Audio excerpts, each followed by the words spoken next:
Eu sou a professora Isabel e eu ensino professoras a se tornarem referência na alfabetização de crianças com deficiência intelectual. E o nosso tema de hoje é assim que a professora de referência aumenta a concentração da criança com TDAH para a alfabetização. Olha, um tema realmente desafiador, certo? Hoje nós vamos falar daquelas crianças que têm um diagnóstico de deficiência intelectual associado ao TDAH. Por isso que você tem que entender por que a criança com deficiência intelectual com TDAH não para um minuto. E o que podemos fazer para alfabetizá-la, certo? Não dá para falar da criança que não para, né? Que geralmente a gente fala isso, o professor diz isso na sala de aula, essa menina não para, esse menino não para. Então, assim, não dá para falar desse menino, dessa menina, sem falar do diagnóstico de TDAH. De acordo com os dados da Associação Brasileira do Déficit de Atenção, esse transtorno, ele afeta de 3% a 5% das crianças na idade escolar. Então, tem muita criança, é só você calcular de 3% a 5% da tua turma. Onde nós temos uma prevalência muito grande em meninos, independente se eles têm deficiência intelectual ou não. Então, naturalmente, essa porcentagem já está presente na sua sala de aula, certo? E eu vejo, um esforço desesperador de muitas professoras para alfabetizar essa criança com deficiência intelectual, mas ela tem o TDAH. Ou até aquela criança que só tem o TDAH, mas ela não consegue aprender, né? Às vezes, por ela ter o TDAH e não conseguir se concentrar para aprender, para se alfabetizar, depois ela acaba ganhando um diagnóstico de deficiência intelectual leve, tá? Para justificar a não aprendizagem, né? Então, eu vejo realmente um esforço das professoras em tentar alfabetizar essas crianças que não param, mas não tem um resultado imediato. Mas sabe qual é o problema? É porque as professoras não sabem como o cérebro de uma criança com TDAH, com DI ou somente com TDAH funciona. Porque o cérebro de uma criança que tem esse diagnóstico de TDAH, seja ela com DI ou sem, esse cérebro funciona de um jeito diferente. E é isso que você vai aprender hoje comigo.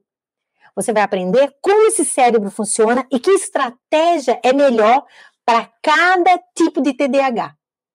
Olha, vamos começar a pensar um pouco mais profundo, sair da caixa, né? Eu digo que a pessoa tem que sair da caixa. Porque você foi colocado dentro de uma caixa, onde você só consegue ver o que a caixa te mostra. Então, nós vamos sair dessa caixa. As pessoas, professoras, profissionais da área da educação, até alguns médicos, né? Eles confundem as crianças com TDAH com aquelas crianças que são mais bagunceiras, conversadeiras ou muito agitadas. E buscam enquadrar essas crianças num diagnóstico de TDAH. Algumas professoras, elas até dizem o seguinte: olha, além de ter deficiência intelectual, ainda não para quieto. Não consigo fazer ela ficar parada para aprender a ler. Bem, então, dentro desse contexto, eu trago para vocês as professoras de referência, que são profissionais que estão tendo muito mais resultado e sucesso na alfabetização de todas as crianças, independente se ela tem o diagnóstico de deficiência ou o diagnóstico de TDAH ou a combinação dos dois. Mas sabe por quê? Porque elas sabem como o cérebro de uma criança com TDAH funciona. Olha, veja bem, se é uma criança com só deficiência intelectual, que fica ali parada, que te escuta, que faz as atividades que você propõe, isso muitas vezes não te incomoda e não te desafia. Mesmo que essa criança não aprenda. Mas quando ela tem agregado o TDAH, daí isso para você é um desafio. Porque você talvez tenha um entendimento equivocado sobre o TDAH. Então, quando uma professora de referência ela fica sabendo como o cérebro dessa criança que tem o diagnóstico de TDAH funciona, Então, elas começam a usar as estratégias certas, que vão fazer com que essa criança se concentre e se alfabetize. E também porque as professoras de referência, para as professoras de referência, elas têm muito claro o que é o TDAH numa criança e o que é ser uma criança bagunceira, conversadeira e agitada, certo?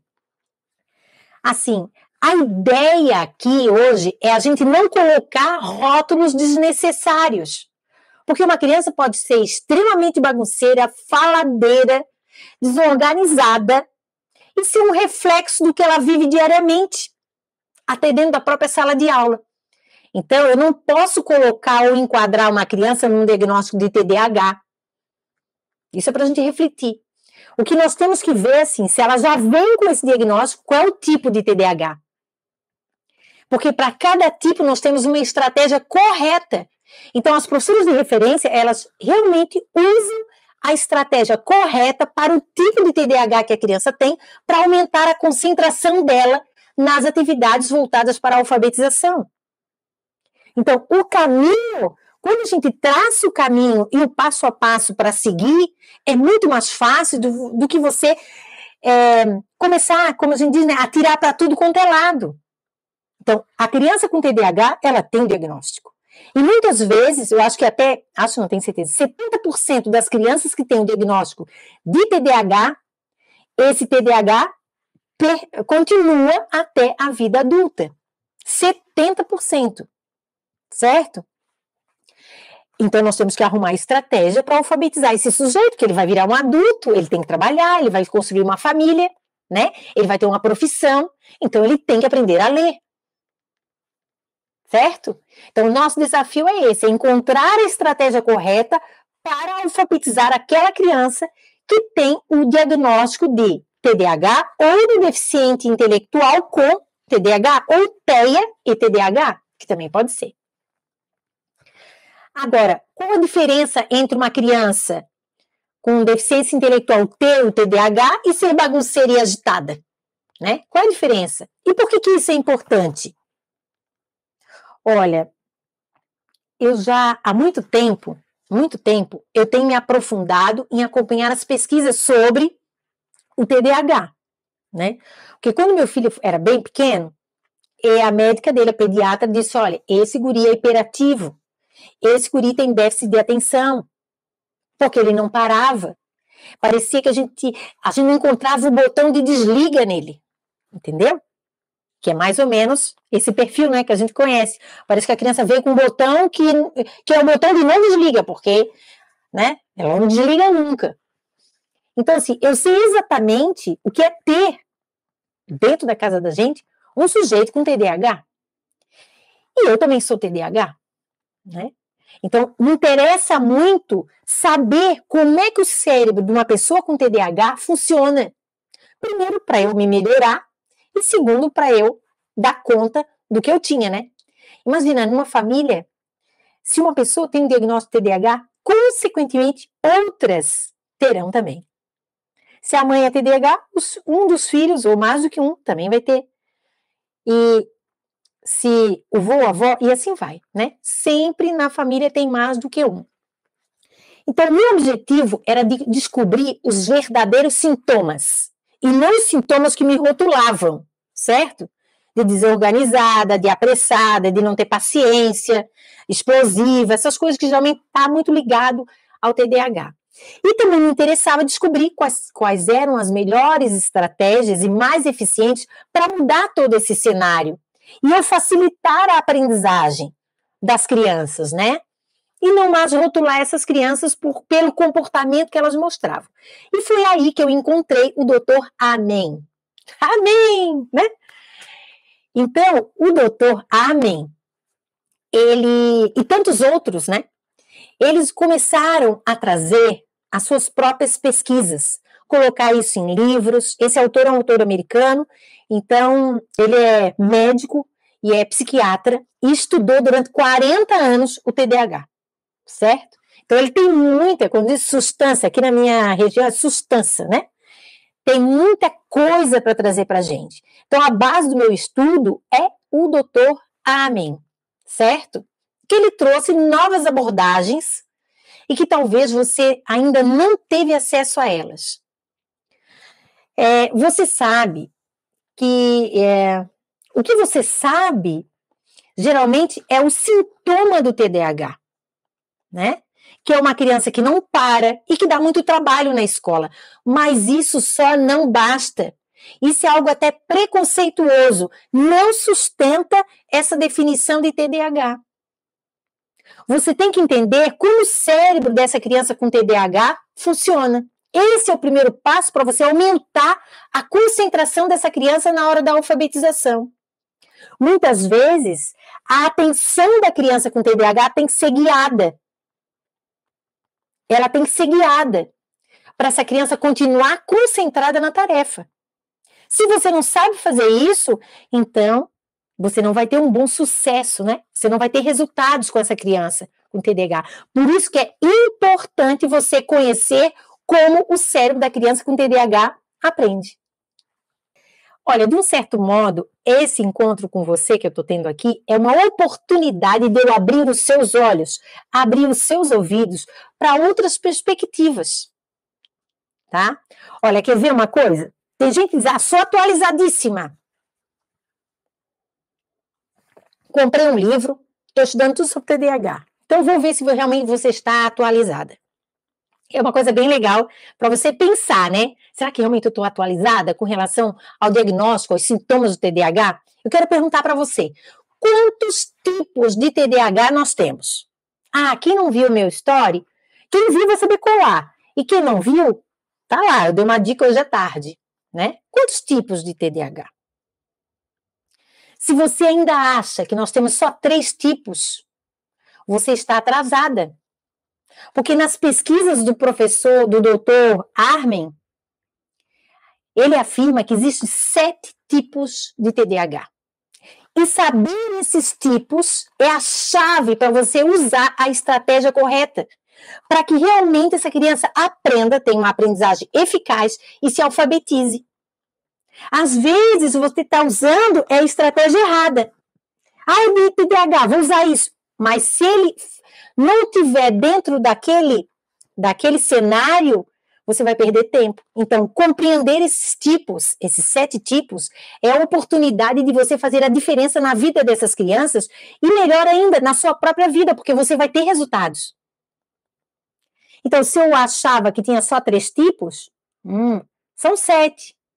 O que está faltando para você ser uma professora de referência na alfabetização de crianças com deficiência intelectual e que tenham o TDAH, é você entender como esses 7 tipos funcionam cognitivamente. Aí você vai escolher a estratégia certa e a estratégia mais eficiente. Qual é o maior benefício, né, de saber esses tipos? E também como ensinar uma criança com TDAH? Olha, primeiro que você não vai perder mais tempo, não é mesmo? Mas uma coisa que eu quero pensar aqui é que talvez você que está aqui agora, nesse encontro comigo, você esteja pensando, eu nem sei direito o que é o TDAH. Então, assim, eu quero dizer para você, quando você recebe uma criança que tem esse diagnóstico, ela pode ser TEA com TDAH, deficiência intelectual com TDAH, só TDAH que depois vai ganhar um rótulo de deficiente intelectual leve, porque não se alfabetizou no tempo correto. Então, assim, se você recebe uma criança com TDAH, com esse diagnóstico, você logo pensa que você vai receber aquela criança que não para, que ela vai falar o tempo todo, não é mesmo?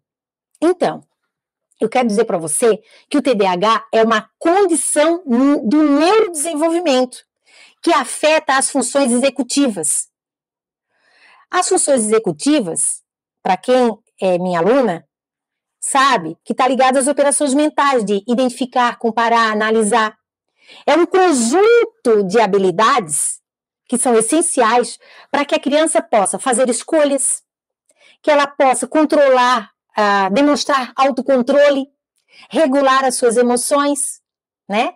Adiar gratificações, controlar os impulsos, fazer plano e executá-lo.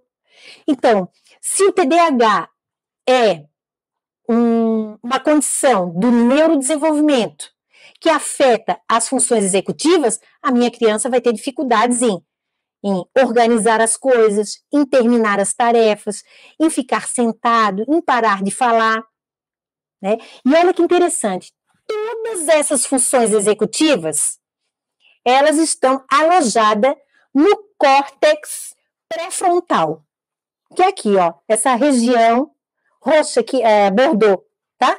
Aqui em cima, basicamente, é frontal. E essa aqui é o pré-frontal. Então, essa parte aqui do cérebro da criança que tem esse diagnóstico, ela não tem uma irrigação sanguínea adequada. Aí é que está o problema, mas a gente vai chegar lá. Como é que se descobriu isso? Fazendo exames de ressonância magnética funcional, que mostram, então, que essa criança com TDAH, essa área não funciona bem, que é da região pré-frontal, porque tem um atraso no crescimento dessa região, né? Nessa ligação entre as sinapses, e também tem um atraso no fluxo sanguíneo dessa região. Ah, então não se pode fazer mais nada. Não foi isso que eu disse. Pelo contrário, há muito que se fazer. Sabe? A mediação cognitiva, ela gera a plasticidade cerebral dessa área pré-frontal. Então, quando você faz a mediação, quando você ensina a criança a pensar, você vai conectar toda essa região pré-frontal. Especialmente porque você vai usar as operações mentais de identificação, comparação, análise, tudo aqui, as funções executivas. E aí, essa região, porque o nosso cérebro tem esse poder, né? Ele é neuroplástico, ou seja, ele se reorganiza, ele melhora a sua condição de funcionamento, ele se regenera. Isso a neurociência já provou. A gente não precisa nem questionar isso. Então, quando você estimula com mediação cognitiva, essa área vai melhorar, essa área vai se auto-organizar, porque você gera a necessidade da criança pensar. Então, e o cérebro, ele aprende muito rápido quando ele é mediado. Agora, lembre-se, uma coisa importante. A criança com TDAH, eu lembro, ela tem falta de atenção, não se concentra, mas você tem que lembrar que a atenção e a concentração não é algo inato no sujeito. Não é o que ela nasceu, a gente não nasce com atenção, a gente aprende a ter atenção. A gente aprende a ter atenção, a gente aprende a se concentrar numa tarefa, entendeu? Só que para isso você precisa exercitar as funções executivas. Gerar a necessidade de usar essas funções executivas de uma forma correta e adequada. Por isso que a mediação é tão poderosa. A mediação cognitiva, ela aumenta a concentração e a atenção da criança com deficiência intelectual com TDAH, especialmente na hora da alfabetização. Porque quando a gente está alfabetizando, a gente está o tempo todo guiando o olhar da criança para o ponto articulatório onde aquele som é produzido, por exemplo.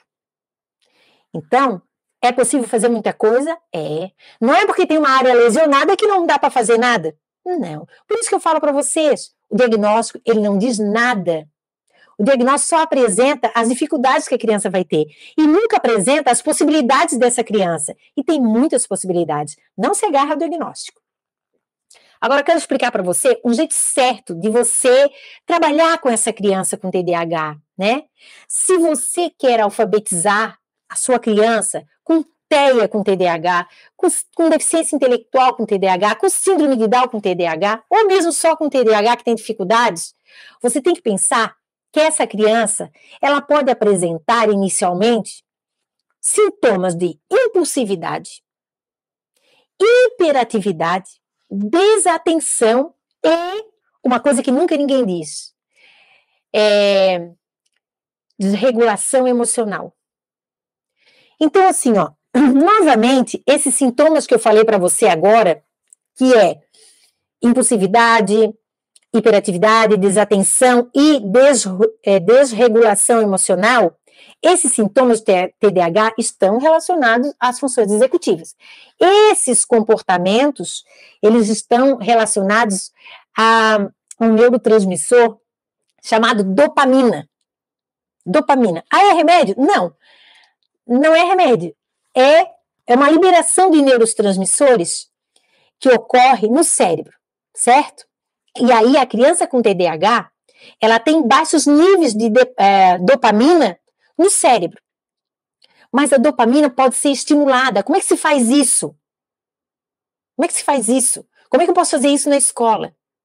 Mas antes eu quero dizer o seguinte, a falta da dopamina pode tornar uma atividade escolar muito simples, extremamente desafiadora para uma criança que tem sintoma do TDAH.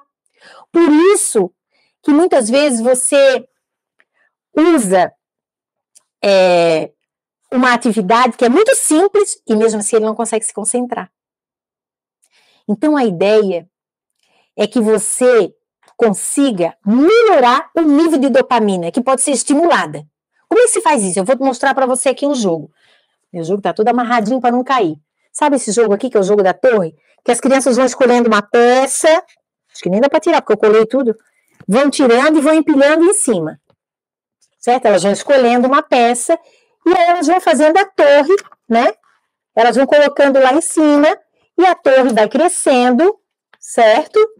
A torre vai crescendo e chega a um ponto que a torre pode cair. Então, para brincar com esse jogo, a criança tem que construir uma estratégia. Cada peça que ela tira e a torre não cai, certo? Ela vai empilhando lá em cima, cada momento desse é um momento de vitória para ela. Então, olha só que engraçado. Quando você brinca com um jogo desse, de estratégia, de tomada de decisão, os neurônios, né? Os neurônios, eles vão liberando dopamina, que ajudam na emoção, no aprendizado, no humor, na atenção e no controle do movimento. Por quê? Imagina, olha só, a minha emoção de tirar uma pecinha daqui sem nada cair, sem eu derrubar nada. Então eu posso escolher, eu tenho que fazer a escolha certa. Imagina a minha professora trabalhando comigo e a peça dela também não caindo. Olha a emoção que é. Olha quando a criança vai pegar uma peça e você diz, tem certeza que não vai cair a torre? Você tem certeza disso? Então você vai controlando o movimento dessa criança. Ou você diz, será que teria uma outra peça mais fácil para tirar, que você possa tirar com mais facilidade? E aí a criança vai tentando ver outra possibilidade. Isso regula o comportamento dela. Vai regulando emocionalmente essa criança. Essa criança ela vai rindo, ela vai se envolvendo com você, ela vai tentando ver, direcionando a atenção. Tá vendo? Um jogo. E nesse jogo você ficou mais de 20 a 30 minutos com essa criança concentrada. O nível de dopamina liberado nesse jogo foi altíssimo. Altíssimo. Então eu quero dizer para você o seguinte, se essa criança fica concentrada nesse jogo e você vai direcionando essa concentração, lembra que eu falei que a atenção e a concentração são exercitadas. Com esse jogo você exercita. E outros jogos também, trouxe esse como exemplo. Jogos de estratégia. Então, a gente podia pensar assim, se ela fica concentrada comigo 20 minutos, por que ela não fica fazendo uma atividade comigo 20 minutos? Porque talvez a atividade não seja a atividade certa para ela. Ah, mas você pode estar pensando, não, mas essas crianças com TDAH, elas ficam concentradas um monte em jogos digitais. Elas conseguem jogar, elas ficam lá no joguinho, horas e horas. Lógico, o jogo tem movimento, ele regula o comportamento, ele trabalha com estratégias. Então ela está bem. Só o que está faltando lá no jogo? O que está faltando? A interação com outra pessoa, a mediação. Nós já tivemos aqui no ICEP, eu acho que foi a Carla, que mudou totalmente a forma como o sobrinho dela agia na sala de aula, que ele era TDAH, muito parecido com o TOD, não queria fazer nenhuma atividade, se sentia extremamente incompetente e ela trabalhou com jogos digitais, tudo mediado. Entendeu? Então, o que falta é a mediação. É isso que falta. Por isso que você tem que colocar nas suas aulas atividades de estratégia, atividades de movimento. Esse é o jeito certo de ensinar uma criança com deficiência intelectual que tem sintomas de TDAH. Porque uma criança com TDAH, o cérebro dela foi programado para ela aprender no movimento. E você quer obrigar ela a ficar 4 horas parada. Não dá certo. Por isso que as estratégias que você usa não dão certo. Nem as ameaças e punições. Ou a compensação. Faz isso que eu te dou isso. Funciona por um período, depois não funciona mais. Entenderam? Porque vocês estão usando as estratégias erradas. Eu quero contar uma história para você. Talvez esse menino foi o menino assim que eu pude perceber que foi muito desafiante para mim, tá? É a história do Carlos. Ele tinha 3 diagnósticos. Deficiência intelectual, que já veio assim, né, com esse diagnóstico. E não era deficiente intelectual, mas veio deficiente intelectual leve, TDAH e aparentemente um TOD, porque ele era muito agressivo. Se eu fosse assim, sem um olhar luxuoso sobre o Carlos, o que eu iria pensar? Que o Carlos era um menino sem limites. Sem limites. A mãe dele era professora, o pai alcoólatra, vivia bêbado no canto da rua, até da comunidade onde tinha escola. Certo? De cair assim na beira, né? Então, o Carlos era um menino basicamente sem limites. Ele não tolerava perder, ele era agressivo, era opositor a tudo. Se a professora dizia, vamos para o parque, ele não queria ir. Então vamos ficar na sala, junto com o Carlos, para fazer outra atividade. Ele saía. Era assim, a oposição dele era 100%.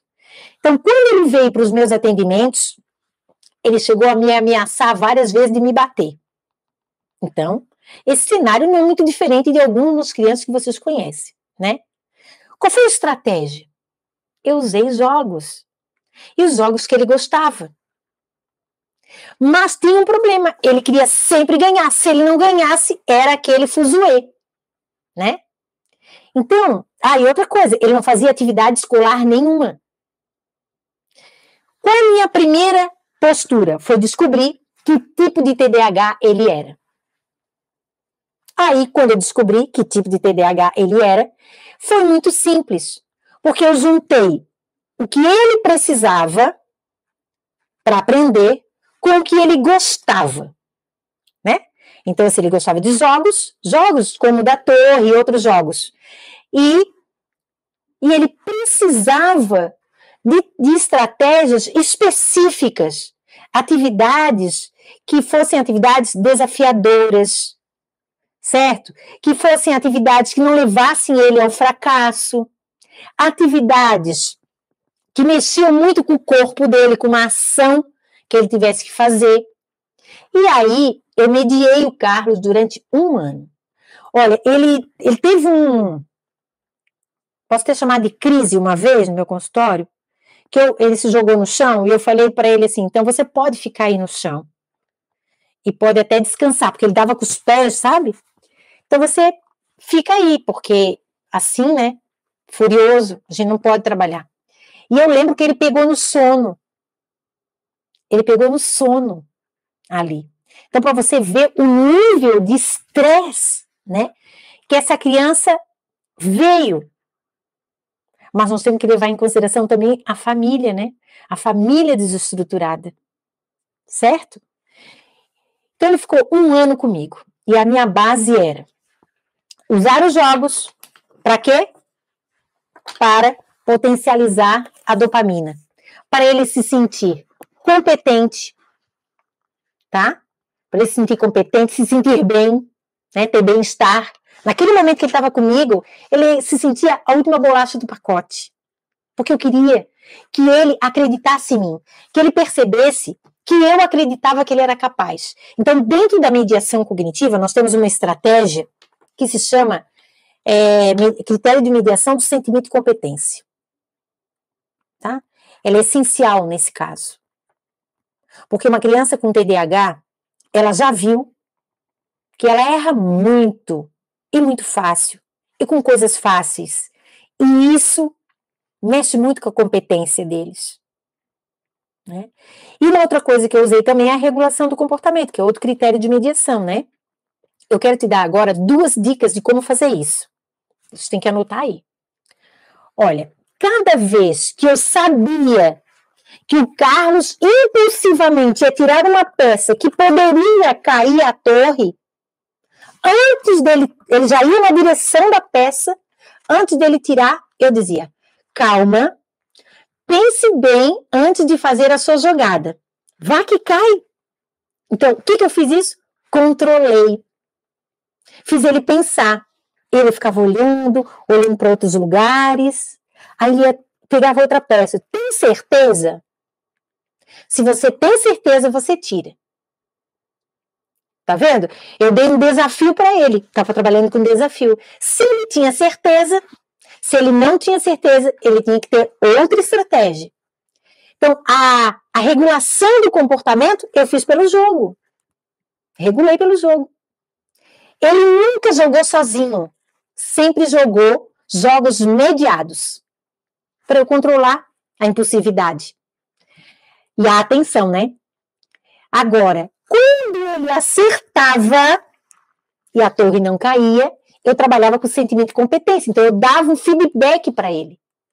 Eu dava um feedback. Então, eu dizia, olha, parece que você está jogando melhor do que eu. Então, imagina ele ganhar da professora. Olha a liberação, o bem-estar e a liberação de dopamina. Olha só que maravilha. Né? Fora todo o trabalho mediado para gerar a plasticidade cerebral. Lembra não, você tem que entender a dopamina como uma gasolina, né? Que é um combustível para que os neurônios possam percorrer um caminho maior. Sem a dopamina, os neurônios ficam fraquinhos. Então, tem que ter a liberação dessa dopamina, de um para o outro, de um para o outro, de um para o outro. O que eu quero dizer com essa dica? Que frases simples você pode incorporar no seu dia a dia e vai fazer toda a diferença na vida dessa criança com TDAH. Onde é que eu vejo que as pessoas mais erram quando elas trabalham com uma criança com TDAH? As pessoas erram quando elas não vão além do diagnóstico oficial. O que eu digo do oficial? Tem um oficial e tem um outro, que eu já vou dizer para vocês. Então, durante a minha vida acadêmica, como eu já falei, eu sempre fui pesquisadora, desde a graduação. Já tinha a bolsa do CNPq, certo? Então, já tenho produção acadêmica no CNPq desde a década de 90. Então, eu sou uma pesquisadora na área da educação. Inclusive, eu tenho uma pesquisa no meu currículo Lattes do CNPq, que ela está em andamento, sobre a alfabetização de crianças com TDAH. Então, eu também sempre orientei pesquisas nessa área. Mas o meu objetivo era buscar estratégias para alfabetizar as crianças que tivessem esse diagnóstico. E o que eu vejo nos autores brasileiros é que eles usam como base os critérios do Manual Diagnóstico e Estatístico dos Transtornos Mentais, o DSM-5, e querem enquadrar todo mundo nesse parâmetro. Só que tem pesquisas atuais agora, então nós temos que rever. Então, pelo DSM-5, nós temos o TDAH desatento, que causa desatenção, temos o hiperativo impulsivo e temos a combinação dos dois. Então, são os 3 tipos. Mas as pesquisas recentes do Dr. Daniel Gregory Amen, dizem que existem 7 tipos. E que o TDAH não tratado adequadamente tem consequências devastadoras, especialmente na aprendizagem e na alfabetização dessas crianças. E essas crianças, elas têm tanto prejuízo cognitivo que elas acabam recebendo o diagnóstico de deficiência intelectual leve. Porque se o TDAH não é bem trabalhado, essa criança fica com baixa autoestima, tem maus resultados na alfabetização. Mais tarde, né, porque 70% do TDAH vai continuar na vida adulta. Eles têm distúrbios na saúde mental, aumenta a taxa de gravidez na adolescência,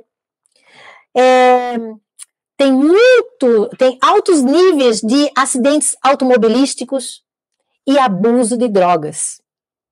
Então, é essencial que essa criança que está lá na tua escola, que tem o diagnóstico de TDAH, a gente tem que fazer algo por ela. Entendeu? E aí, se ela tem esse diagnóstico, ela tem que ter um tratamento adequado, tanto terapêutico quanto escolar.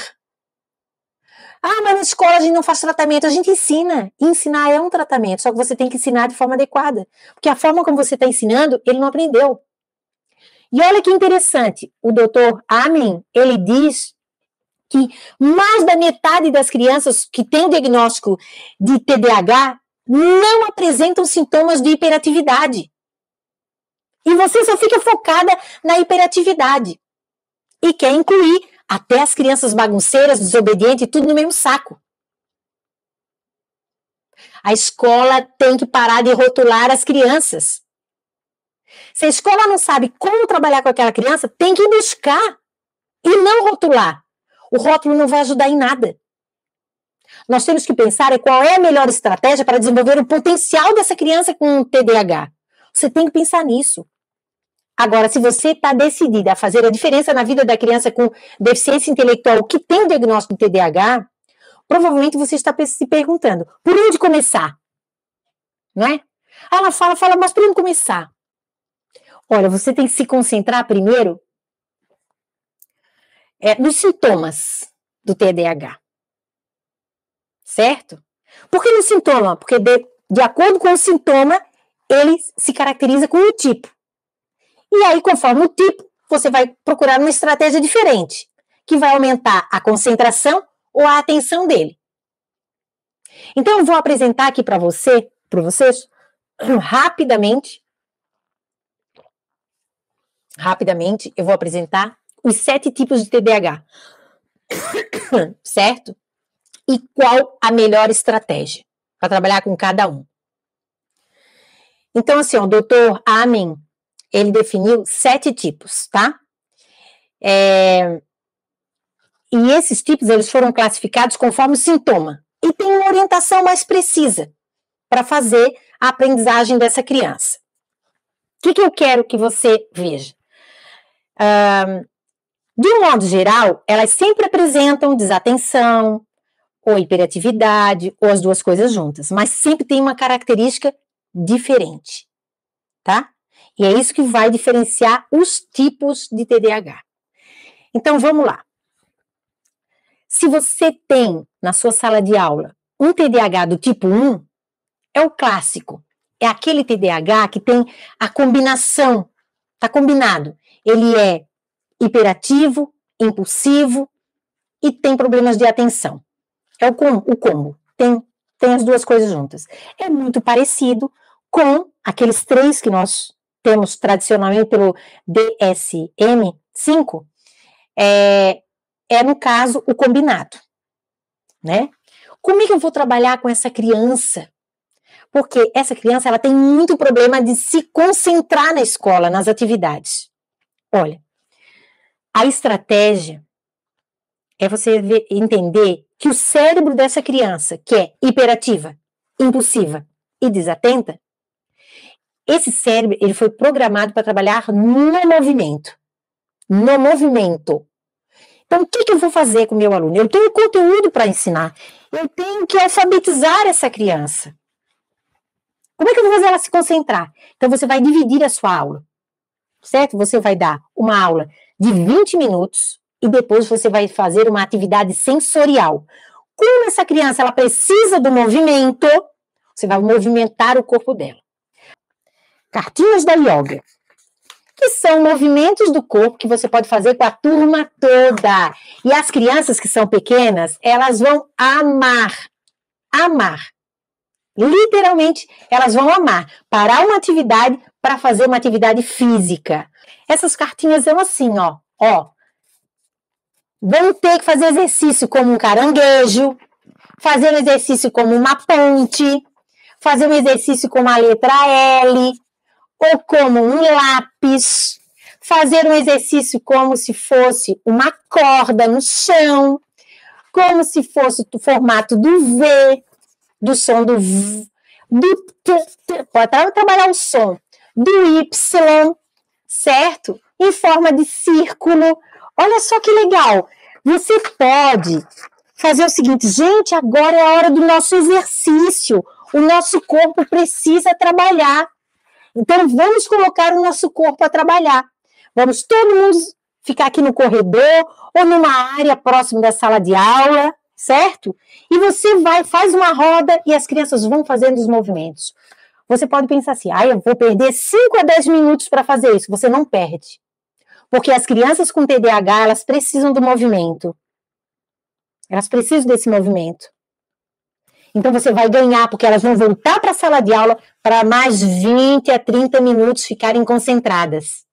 Então, quem é desse primeiro tipo, você vai usar essas cartinhas, certo? Se você tiver outra atividade, não tem problema.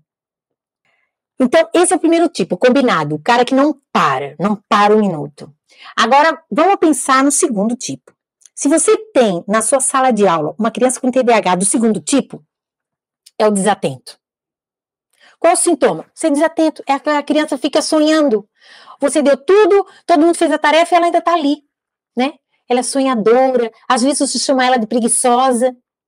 E olha, uma coisa interessante, esse segundo tipo é presente, está muito presente em meninas com TDAH. Qual é o maior problema? É o tempo, né? É o tempo que leva para fazer uma atividade. Então, qual é a estratégia? Você vai fazer um checklist. Então, você vai colocar do lado dela um papelzinho, que é um checklist. Primeiro ela vai fazer isso, depois isso, depois isso.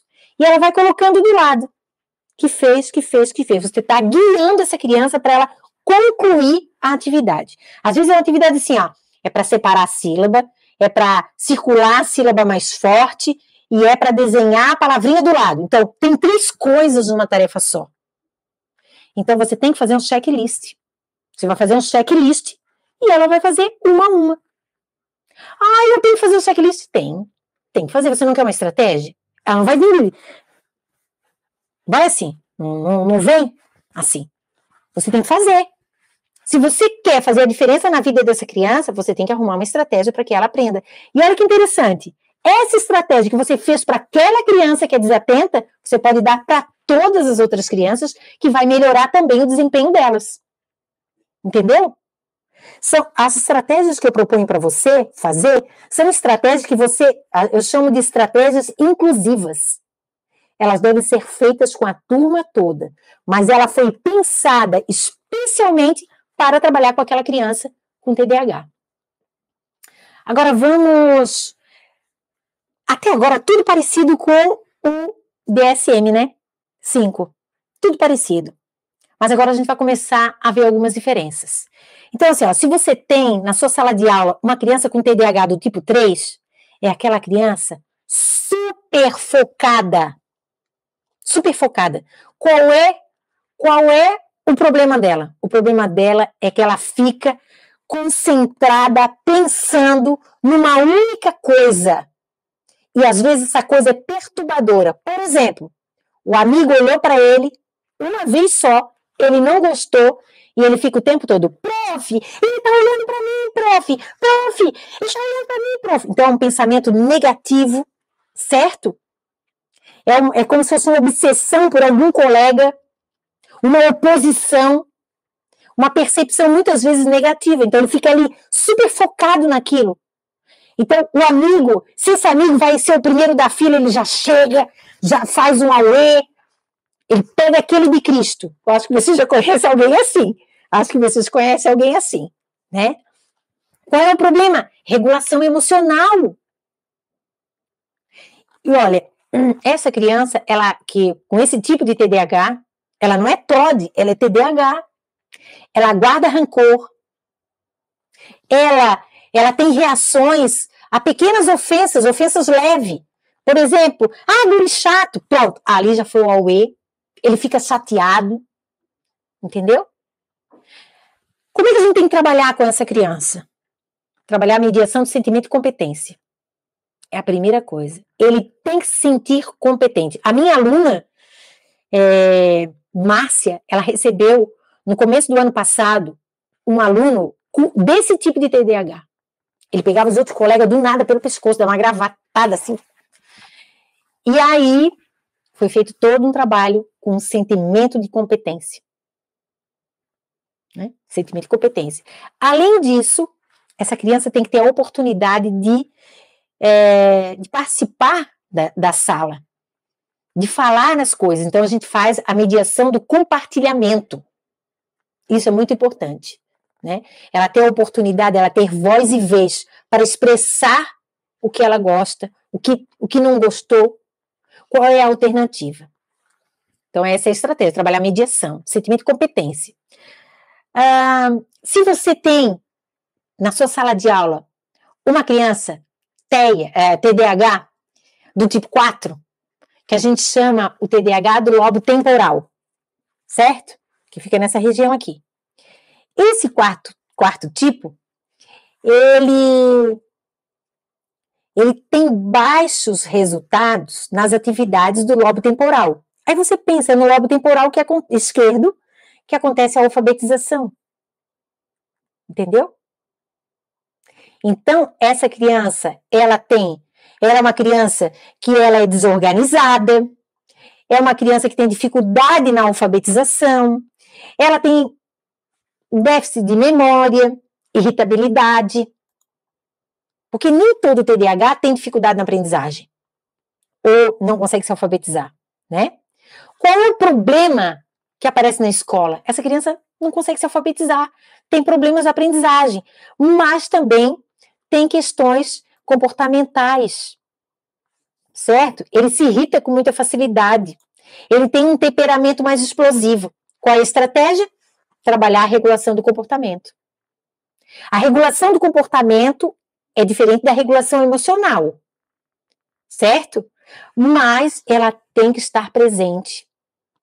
E aí eu quero contar uma outra história, a história do menino que eu tinha lá de 5 anos. Veja bem, ele não tolerava errar nada. Nada.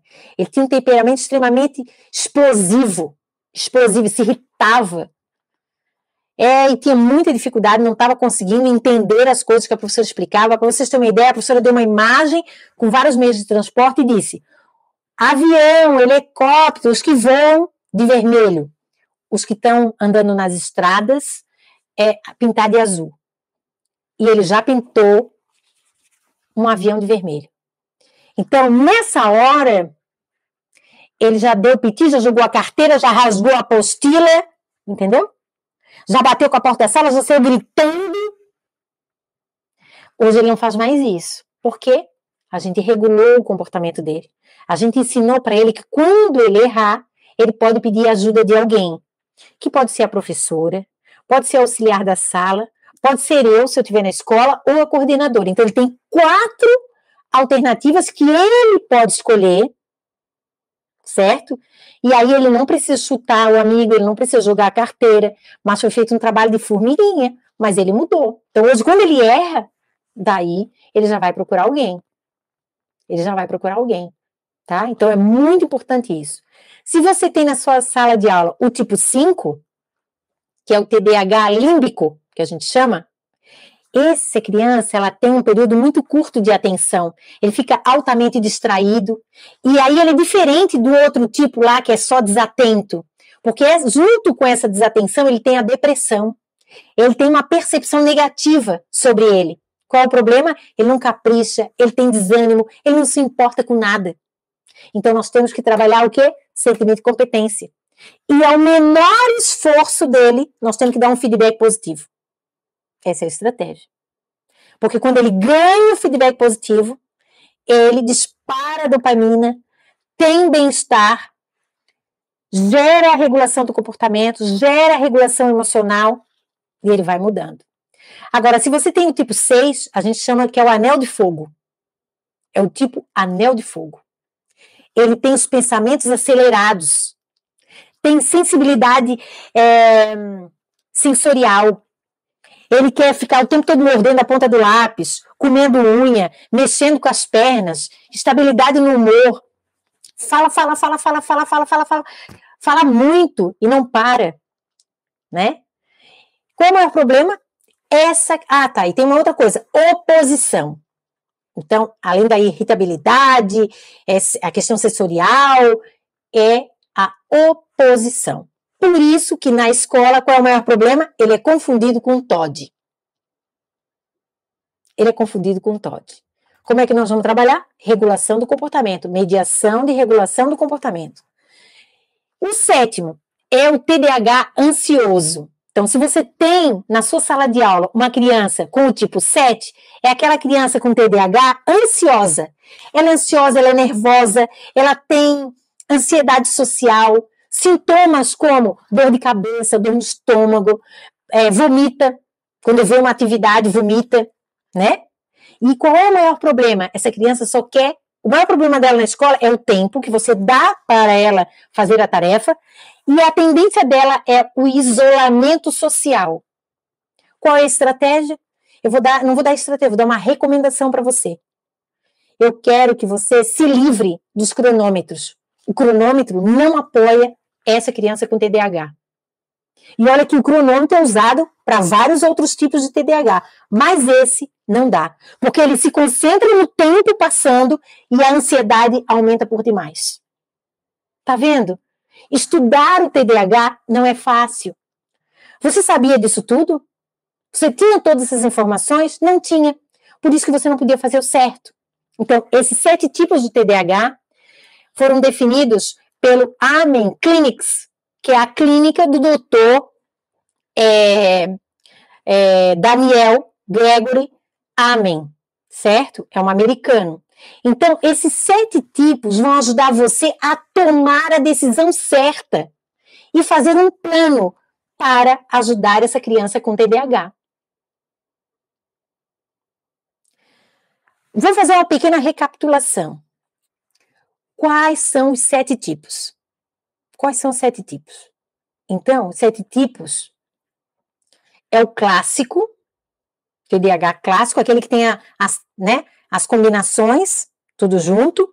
Tem o TDAH desatento, o superfocado, o do lobo temporal, o límbico, o anel de fogo e o ansioso. Se você ou alguém que você ama está ali lutando com algum desses sintomas que eu falei aqui nessa live, você tem que procurar um profissional, certo? E você também tem que aprender a como trabalhar com a criança com TDAH. É muito importante. É muito importante. Vocês não sabem o quanto vocês podem mudar a vida total dessa pessoa. Porque eu posso falar isso de carteirinha. A mediação cognitiva mudou a minha vida. Mudou a vida do meu filho. Entendeu? Então vale a pena. Vale a pena. Vale a pena. E é isso, gente. Olha, espero... Faltou um. Vamos lá? Vamos repetir. O clássico, que é a combinação, né? É um. O 2, o desatento. O 3, o superfocado. O 4, o lobo temporal. O 5º, o límbico. O 6º, o anel de fogo. E o 7º, o ansioso. Se alguém perdeu, já fiz a revisão aqui. Gratidão!